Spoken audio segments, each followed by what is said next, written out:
There is no place in this world for mum guilt, or mum guilt as I term it. And let me tell you, the quicker you can eradicate any hint of mum guilt from your life, the better off you're going to be for it. Trust me, I know you'll probably sit there thinking, oh, it's all right for her to say, but I'm one of them people that suffered really, really badly, especially when my kids were younger, from terrible mum guilt. And eventually, over time, I just realised it is not contributing anything positive in my life whatsoever. So why do I give it the airspace? And I can tell you about the moment that I kind of had that turning point in my life that made me sit up and realise, why am I doing this to myself, okay?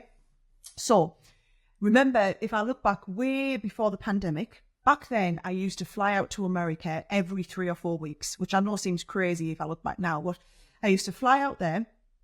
I used to go and do a big US TV show. I used to take the 6 a.m. flight on a Sunday morning, and I used to fly Newcastle to Amsterdam, Amsterdam to Atlanta, Atlanta into Tampa. It was an 18-hour door-to-door journey, and I used to leave the house at about 4 o'clock in the morning. Now, we were in our little routine, so on the Saturday night, I would put the kids to bed. It would be really sad that I was going away tomorrow, but we could talk about it. You know, Mummy's got to go away and got to go and work for a couple of days, and I'll be back home on Thursday, and it's all okay. And, you know, they'd be a little bit on a downer, but at least we were talking about it, and I was going to bed with them, and I was cuddling them off, and they'd just wake up the next morning, knowing fine well that I wasn't going to be there, and they kind of coped with that.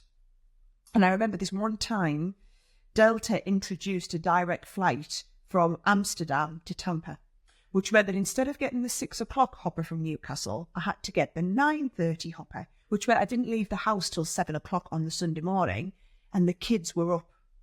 Now, let me tell you, it was so much more difficult leaving the house at 7 o'clock on the Sunday morning when the kids were awake than it was leaving at 4 o'clock in the morning when they're fast asleep. And they were at that age where they were clinging onto my leg. Don't go, Mummy, we don't want you to go. Why do you have to go? And I'm trying to explain, you know, Mummy has to go and earn the pennies. We don't want pennies. We don't want any pennies. We just want our Mummy. And it was the most awful thing that I had to deal with. And I got in that car and I cried all the way to the airport, and I felt absolutely terrible.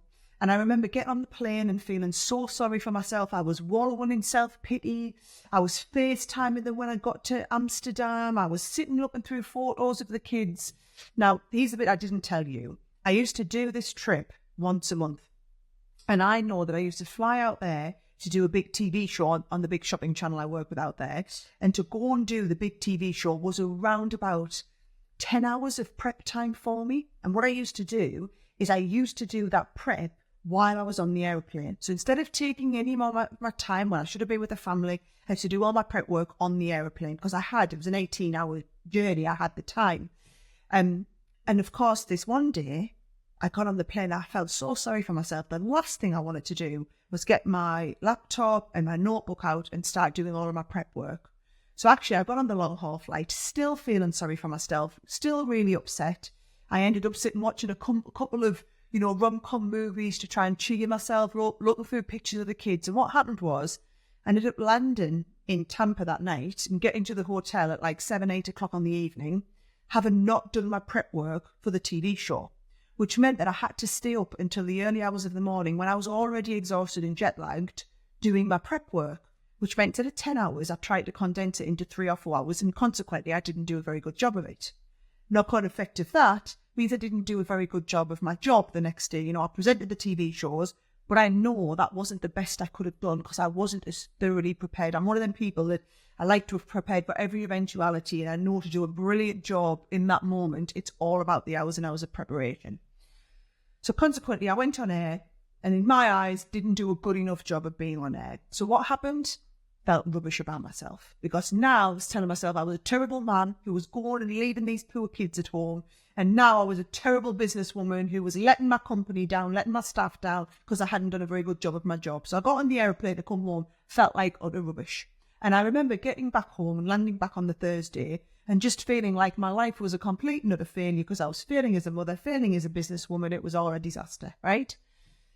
All of that came from letting that mum guilt seep in, because the reality of the situation, I'm sure when my husband told me, by the time I got to the airport, Kids didn't really care that I'd gone. They were having a great day with their dad, going to Nan and Grandad's for Sunday dinner that day. You know, everything they'd normally do on the Sunday that I was away in America every month. So here's me. I let it have a knock-on effect and essentially ruin my whole week by letting that mum guilt creep in. However, my kids were no better or worse off. I know realistically deep down, those kids have a great life. I'm a fantastic mother. I do brilliant stuff with them. I might not spend as much time with them as other mothers get to, but I make the time that I do spend with them absolutely count.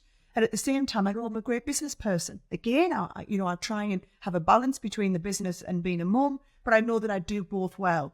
And I think the key thing is always focusing on what you do well and never letting mum guilt creep in, because it doesn't serve anyone. I can tell you, never taken that 9:30 flight again. I've never given myself the opportunity to let mum guilt take over. I've really focused on, I am a great mother. This is what I've done and I've done it well. And let's not focus on the negatives. Let's focus on the positive.